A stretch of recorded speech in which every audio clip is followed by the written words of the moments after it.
বিরোধিতা করলে শরম থাকা দরকার, লজ্জা থাকা দরকার, চুপ থাকা ভালো। আর নিজের ছেলের বিরোধিতা করবেন কেন? আব্দুল্লাহ দেশে পড়াশোনা করে, দারুল দেওবন্দে পড়াশোনা করে, মদিনা বিশ্ববিদ্যালয়ে পড়াশোনা করে, ব্যাংকিং ব্যবস্থাপনায় লন্ডনে পড়ছে। আর মেজটা আব্দুর রহমান দেশে পড়াশোনা করে, জামিয়া সালাফিয়া বানারসে পড়াশোনা করে, আপনার ওই কিং আব্দুল আজিজ জিদ্দা বিশ্ববিদ্যালয়ে পড়াশোনা করে। তার ছোটটা আব্দুর রহিম দেশে পড়াশোনা করে, মিশর আজহার বিশ্ববিদ্যালয়ে পড়াশোনা করে।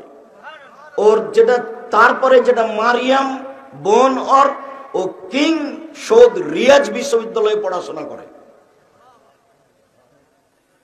আব্দুল্লাহ কোরআন মুখস্থ করেছে 3 মাস 19 দিনে। আর আব্দুল্লাহ কোরআন মুখস্থ করতো এক পারা একদিনে 18 পৃষ্ঠা। আর ওর বোন যেটা মারিয়াম কোরআন মুখস্থ করতো একদিনে 20 পৃষ্ঠা। তার মা যেদিন থেকে বিবাহ হয়েছে, বিবাহের 11 দিন পর থেকে প্রতিষ্ঠান পরিচালনা করে। এখনো তার মা প্রতিষ্ঠানের প্রধান শিক্ষিকা। এদেশে 4টে বড় বড় মহিলা মাদ্রাসা আছে, তার পরিচালনা করে ওর মা। বাড়ি জান্নাতপুর, বাইশপুর। আমি আপনাকে জানাইলাম, আমার এটা প্রয়োজন ছিল না।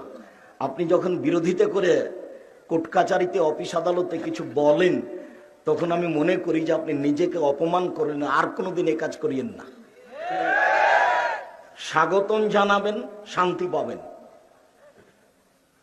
খুশি হবেন, শান্তি পাবেন। ভালোবাসা জানাবেন, শান্তি পাবেন।